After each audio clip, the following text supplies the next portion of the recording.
Baik, bismillahirrahmanirrahim. Assalamualaikum warahmatullahi wabarakatuh. Video kali ini Pak Jem akan nunjukin cara mudah untuk menggunakan e-learning SMK Muhammadiyah. Saran Pak Jem, daripada kalian menggunakan browser seperti Chrome, kita bisa menggunakan aplikasi dari Play Store. Kalian buka aja Play Store, kemudian cari di sini, tulis aja namanya Moodle. Nah, itu Moodle, aplikasinya seperti ini. Silahkan install. Nah, karena ini udah diinstal, jadi Pak Jem langsung buka aja di sini. Nah, untuk terhubung dengan e-learning SMK Muhammadiyah, ada beberapa step yang harus kita lewatin. Kita tunggu sejenak modelnya masuk ya. Nah, di your site ini kita tuliskan alamat dari website e-learning SMK Muhammadiyah. Alamatnya adalah LMS. LMS itu adalah Learning Management System SMK Mutu PPU .sch .id. Nah, itu alamat dari Learning SMK. Kemudian klik go. Dia akan memakan waktu berapa saat, silahkan ditunggu aja. Kemudian setelah selesai kita memasukkan alamat tadi dan menunggu prosesnya, maka kita akan masuk pada tampilan seperti ini. Nah, ini kita lihat di situ alamatnya adalah LMS smkmutu.ppu.sch.id. Kemudian kita masukkan username kita. Di sini Pak Jem akan jadi siswa, namanya Jem. Kemudian masukkan passwordnya. Setelah Pak memastikan password dan username benar, kita bisa klik login. Tunggu beberapa saat. Dengan menggunakan aplikasi ini, kita akan lebih mudah dalam pengoperasian e-learning SMK Mutu ya. Daripada kita menggunakan browser, biasanya kalian sering ngadepin masalah, sering lupa password, habis itu bingung nyari pelajarannya di mana. Nah, dengan aplikasi dari ini akan memudahkan kalian gitu.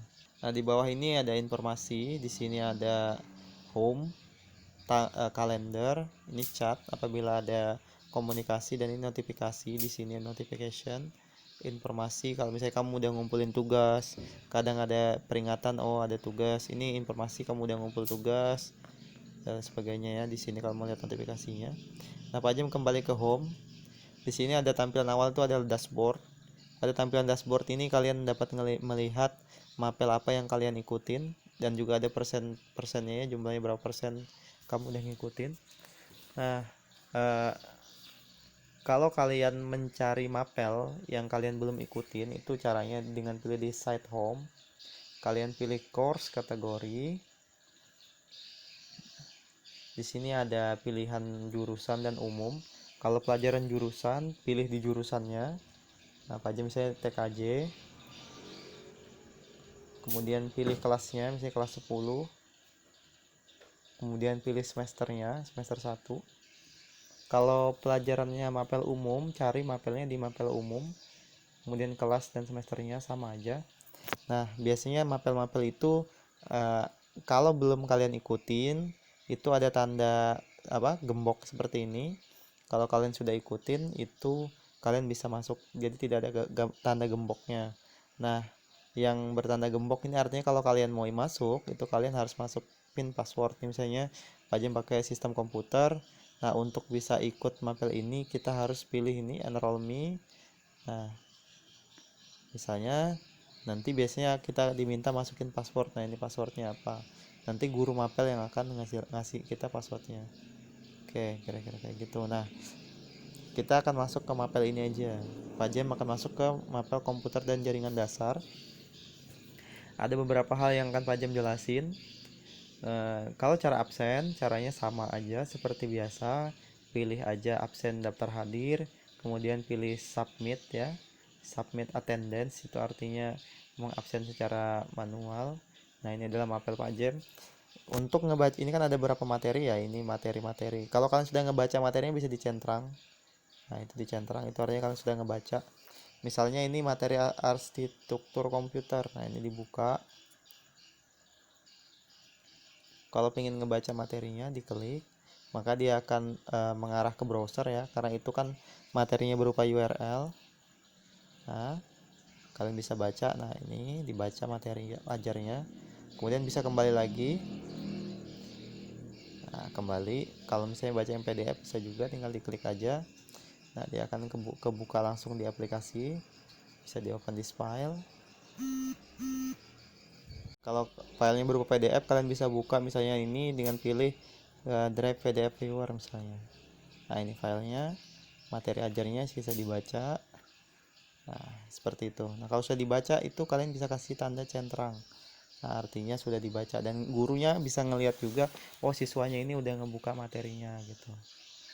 Nah, kemudian bagaimana kalau cara mengumpulkan tugas? Nah, cara mengumpulkan tugas di sini ada yang gambar seperti ini ya, bisa ada gambar tangan gitu. Nah, ini contohnya laporan perakitan, ini tugas. Kita klik. Nah, kemudian tunggu, baca petunjuknya. Di sini ada petunjuknya setelah ujian praktek, ini petunjuknya, deskripsinya. Nah, kalau kita mengumpulkan tugas itu kita pilih aja add submission di situ. Nah, kemudian kita kalau mau ngumpul tugas berupa file itu pilihnya add file, tapi kalau kalian mengumpul tugas via teks langsung, nanti di situ ada kotak untuk teks online. Kemudian kalian kirim, simpan perubahan atau save gitu ya. Ini contohnya add file. Nah, kalian bisa milih misalnya file yang disuruh gurunya apa. Foto, kamera, audio, video, atau file. Misalnya filenya Word atau PDF. Nah, itu bisa cari ya, klik aja file. Dia akan ngebrowser ke direktori kamu ya. Ini contohnya Pak Jem akan coba misalnya ngirim file gambar ya, contoh aja saya ini. Nah, saya Jem klik. Kemudian setelah ini masuk, dapat kita lihat namanya di sini.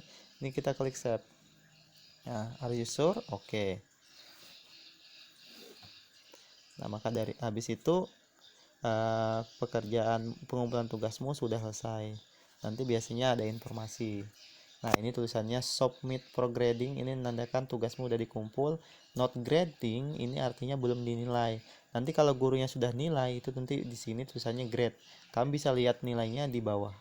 Di bawah ini nanti ada informasi kamu dapat nilai berapa dari tugas tersebut. Nah, itu untuk pengumpulan tugas.